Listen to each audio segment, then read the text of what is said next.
Hello दोस्तों, स्वागत है आपका डेली जी के कैप्सूल चैनल में। आशा करता हूँ आप सभी लोग ठीक ठाक होंगे। आपकी प्रिपरेशन भी बहुत ही अच्छी चल रही होगी।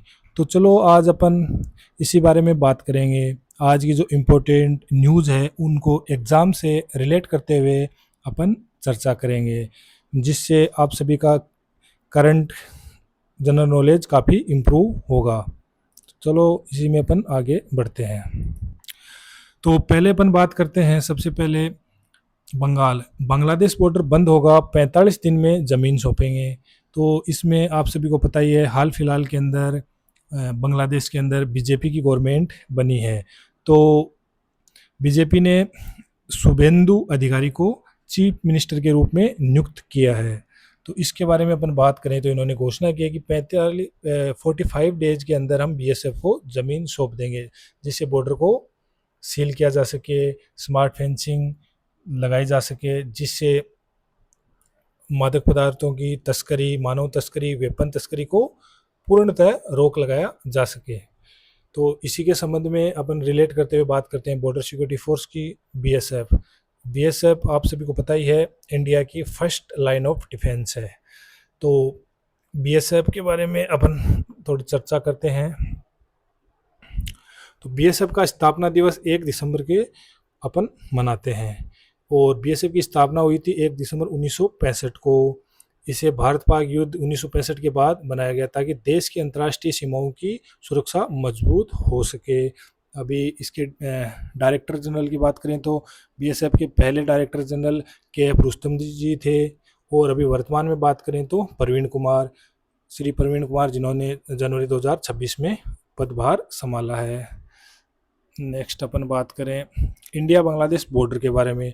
तो बॉर्डर इंडिया और बांग्लादेश का बॉर्डर है, वो लगभग 4096 किलोमीटर लंबी अंतर्राष्ट्रीय सीमा लगाता है। यह भारत की सबसे लंबी स्थलीय सीमा है जो किसी एक देश के साथ साझा की जाती है।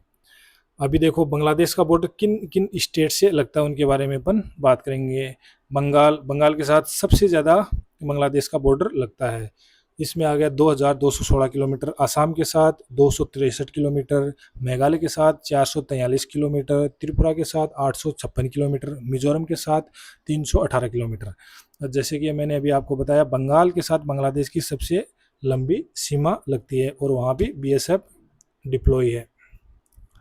चलो नेक्स्ट बात करते हैं अपन इंडिया बांग्लादेश बॉर्डर की।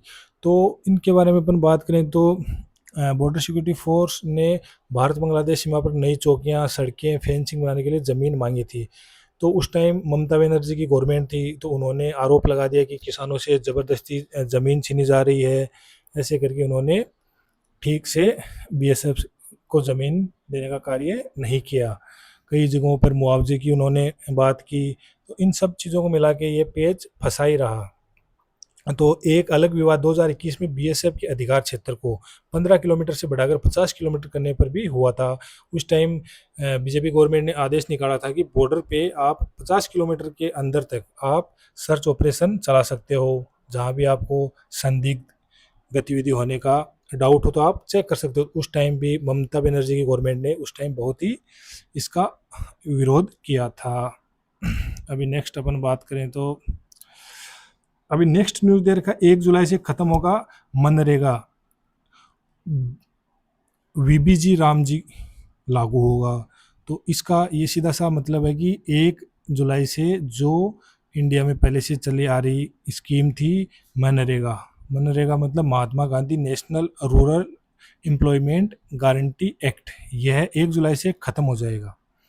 अब इसको चेंज करके, इसी का नाम चेंज करके या इसी स्कीम को चेंज करके इसका दूसरा नाम किया है विकसित भारत गारंटी फॉर रोजगार एंड आजीविका मिशन। इसको 1 जुलाई से लागू करने का फैसला किया है। इसके साथ ही मनरेगा खत्म हो जाएगा। ग्रामीण विकास मंत्रालय ने इसकी अधिसूचना जारी की है। सरकार के अनुसार 30 जून तक मनरेगा के तहत चल रहे कामों नए ढांचों में शामिल होंगे। ई-केवाईसी से सत्यापित मनरेगा जॉब कार्ड नए ग्रामीण रोजगार गारंटी कार्ड जारी होने तक मान्य रहेंगे। तो अभी आप सभी को बताया मैंने कि जब नया जो बन रहा है ग्रामीण गारंटी रोजगार कार्ड, ये मनरेगा की जगह अब ई-केवाईसी द्वारा सत्यापित होके ये बनाए जाएंगे। अभी सरकार ने घोषणा की कि Mahatma Gandhi national rural employment guarantee act को 1 जुलाई 2026 के नए कानून में वीबीजी राम एक्ट में बदला जाएगा। चलो नेक्स्ट बात करते हैं। अब इस एक्ट के बारे में बात करते हैं तो इसमें क्या है, सरकार के अनुसार इसे पूरी तरह खत्म नहीं किया बल्कि नई ग्रामीण रोजगार व्यवस्था में बदलना बताया जा रहा है। इसके पीछे मुख्य कारण हो सकते हैं जो इस प्रकार है। इसमें स्किल डेवलपमेंट, स्थायी रोजगार, ग्रामीण इंफ्रास्ट्रक्चर पर जोर देना, 100 दिन की जगह कथित तौर पर 125 दिन रोजगार गारंटी देने का दावा, डिजिटल सिस्टम, ई-केवाईसी और पंचायत आधारित मॉनिटरिंग को बढ़ावा इसके अंदर शामिल किया है। नेक्स्ट आ जाओ हंता। हंता वायरस के बारे में आपको मैंने डिटेल से इन्फॉर्मेशन मेरे पिछले वीडियो में आप देख सकते हो। हंता वायरस किस हिसाब से फैलता है, इसका इफेक्टेड पीरियड कितना होता है, इन सब चीज़ों के बारे में मैंने इससे पहले वाले दिन 11 मई को वीडियो बनाया। उसके बारे में इसकी पूर्ण इन्फॉर्मेशन मैंने दिया है। नेक्स्ट अपन बात करें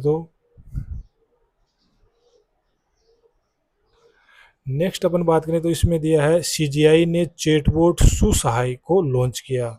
तो इससे क्या फ़ायदा है, तो इसके बारे में अपन बात करते हैं। तो ये एक नई टेक्नोलॉजी का है। तो इसमें क्या है, सूर्यकांत जो सीजीआई हैं इंडिया के फिलहाल में, उन्होंने हाल ही में सुसाई नाम का एआई चैटबॉट लॉन्च किया है। यह सुप्रीम कोर्ट ऑफ इंडिया की वेबसाइट पर लोगों की मदद के लिए बनाया गया। यह बहुत ही डिजिटल इनोवेशन के अंदर बहुत ही अच्छा काम किया। इससे क्या फ़ायदा हुआ ये सुनो। यह चैटबॉट आम लोगों, वकीलों और केस से जुड़े पक्षों को कोर्ट की जानकारी आसान तरीके से देने के लिए बनाया गया है। जैसे अपन गूगल पे कोई भी इंफॉर्मेशन चाहिए अपन को सर्च करते हैं तो अपने को मिल जाती है, उसी हिसाब से ये न्यायिक जुडिशरी से जोड़ने के लिए इस एआई चैटबॉट का उपयोग किया है। इससे अगर किसी को पता करना हो कि कैसे केस फाइल करें तो उसके बाद भी पता लग जाएगा, अगली तारीख कैसे देखें, कौन सा फॉर्म भरना चाहिए, ई फिलिंग कैसे करें, तो वह चैटबॉट से पूछ सकेगा। इससे क्या है कि जुडिशरी के अंदर काफ़ी नॉलेज हो जाएगा और सारा काम ऑनलाइन हो जाएगा। यह कैसे काम करेगा, यह एआई आधारित क्वेश्चन आंसर सिस्टम है। यूजर वेबसाइट पर सवाल टाइप करेगा, चैटबॉट सुप्रीम कोर्ट के डाटा और फैक्ट के आधार पर जवाब देगा। इसे नेशनल इंफॉर्मेशन सेंटर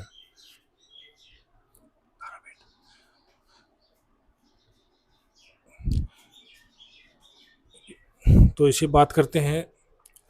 इसे नेशनल इंफॉर्मेटिक्स सेंटर एनआईसी और सुप्रीम कोर्ट के साथ मिलकर बनाया है। इसका क्या फ़ायदा है, आम लोगों को कोर्ट जानकारी जल्दी मिलेगी, वकील पूरी तरह निर्भरता थोड़ी कम होगी, वकील के ऊपर जो निर्भरता रहती है वो कम हो जाएगी, वेबसाइट इस्तेमाल करना आसान होगा, डिजिटल कोर्ट सिस्टम मजबूत होगा। चलो नेक्स्ट बात करते हैं। सुप्रीम कोर्ट ने इंडिया द्वारा शुरू किया गया वन केस वन डाटा एक नया डिजिटल न्यायिक सिस्टम है। इसका उद्देश्य पूरे भारत की अदालतों का केस डेटा एक साथ जोड़ना है। इसे 2026 में जस्टिस सूर्यकांत ने लॉन्च किया। अभी अलग अलग अदालतों को केस की जानकारी अलग अलग सिस्टम में रहती है। वन केस वन डाटा सबको जोड़कर एक यूनिफाइड डाटाबेस बनाएगा। यह सिस्टम क्या है, इसमें क्या होता है, जैसे supreme court, high court, district court, taluka court, सभी का डाटा कंपाइल करके एक जगह मिल जाएगा। तो उसमें जैसे सुप्रीम कोर्ट में केस चल रहा है तो वो हाई कोर्ट में क्या प्रोसेस था, क्या फाइल थी, वो सभी का पता लग जाएगा। और डिस्ट्रिक्ट कोर्ट में क्या कि केस के ऊपर क्या कार्रवाई हुई, कितने दिन चला, क्या था, वो सारा एक digital platform one case one data में पूरा पता लग जाएगा। तो ये अभी इसकी शुरुआत की गई। ये जुडिशरी सिस्टम के लिए बहुत ही बड़ा कदम है और एक आम नागरिक के लिए बहुत ही सुविधा हो जाएगी, क्योंकि सभी आपने सुना भी होगा कि हॉस्पिटल और कोर्ट से जितना दूर आ जाए उतना ही अच्छा है। ये इसीलिए बोलते हैं क्योंकि आम आदमी को कोर्ट के बारे में, केस के बारे में, कचहरी के बारे में इतनी जानकारी नहीं होती, उनको हर जगह पैसे देने पड़ते हैं। तो उसके हिसाब से यह जो स्कीम ऑनलाइन किया है तो इससे आम आदमी को बहुत ज़्यादा फ़ायदा होगा, जिससे वह जो भी उसको रिक्वायरमेंट है जिस चीज़ भी, तो वो इस पर उस इंफॉर्मेशन मिल जाएगी। अभी अपन बात करते हैं इसका उद्देश्य। एक केस एक डिजिटल रिकॉर्ड, हर केस का एक यूनिफाइड डिजिटल प्रोफाइल बनेगा। इसमें केस नंबर, पार्टियों के नाम, पुराने आदेश, अगली तारीख, किस कोर्ट में लंबित है, दस्तावेज आज इस सब में जुड़ा रहेगा। तो इसमें सभी को एक ही केस एक डिजिटल रिकॉर्ड में सब कुछ इन्फॉर्मेशन एक ही जगह कंपाइल करके रखा जाएगा, जिससे आसानी रहेगी। चलो दोस्तों, आशा करता हूँ मेरे द्वारा ये प्रयास किया गया एक छोटा सा प्रयास था, आप सभी को पसंद आया होगा। चलो, आशा करता हूँ आपके एग्ज़ाम प्रिपरेशन और जनरल नॉलेज को इम्प्रूव करने के लिए मेरी ये क्लास आप सभी को काम आएगी। थैंक यू दोस्तों। अभी अपन नेक्स्ट मिलेंगे नेक्स्ट डे में।